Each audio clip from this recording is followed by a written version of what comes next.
Praise the Lord. ஆண்டவருடைய பரிசுத்த நாமம் மகிமைப்படுவதாக. கிறிஸ்துவுக்குள் பிரியமானவர்களே, உங்களுக்கு சமாதானம் என்ற இந்த காணொளி மூலமாக இன்று நாம் தியானிக்க இருக்கிற வசனம், புத்தியுள்ள ஸ்திரிக்கும் மேலானவள்.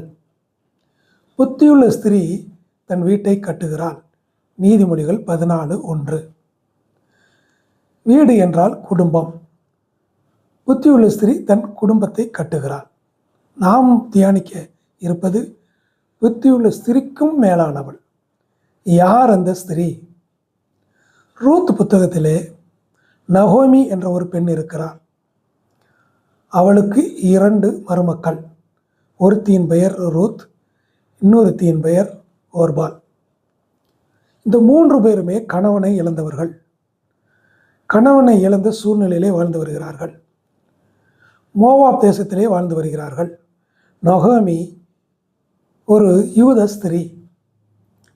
அவள் தெய்வத்தை அறிந்தவள்.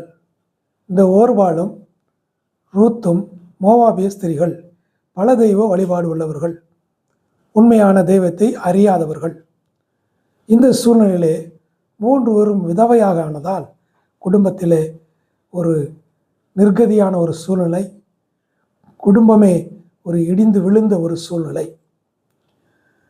நகோமி 2 மருமக்களையும் பார்த்து, நீங்கள் உங்கள் தாய் வீட்டுக்கு சென்று விடுங்கள், என்னால் உதவி செய்ய முடியாது என்ற ஒரு ஆலோசனை கொடுக்கிறார்.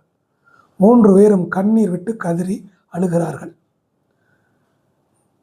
ஓர்பாலோ மாமியை முத்தமிட்டு அவள் தாய் வீட்டுக்கு சென்று விடுகிறார். ஆனால் ரூத்தோ ஒரு தீர்மானம் எடுக்கிறார். அது என்ன தீர்மானம் என்றால், உன் ஜனம் என் ஜனம் என்றும், உன் தேவன் என் தேவன் என்றும் ஒரு தீர்மானத்தை எடுக்கிறார். கர்த்தரை அறியாத அந்த ஸ்திரீ தேவனை பற்றி கொள்கிறார். தேவன் நகோமி மூலமாக அவளுக்கு ஆலோசனை கொடுக்கிறார். அந்த இடிந்த குடும்பம் ரூத் மூலமாக கொஞ்சம் கொஞ்சமாக கட்டி எழுப்பப்படுகிறது.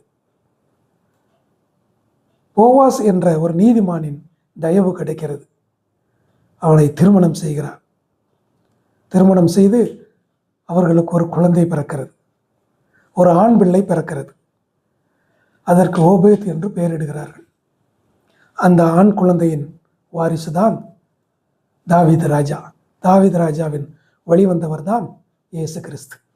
ஆக இடிந்து விழுந்த ஒரு குடும்பத்தை கட்டி எழுப்பின அந்த ரூத் என்ற பெண்மணி தான் புத்தியுள்ள ஸ்திரிக்கும் மேலானவள்.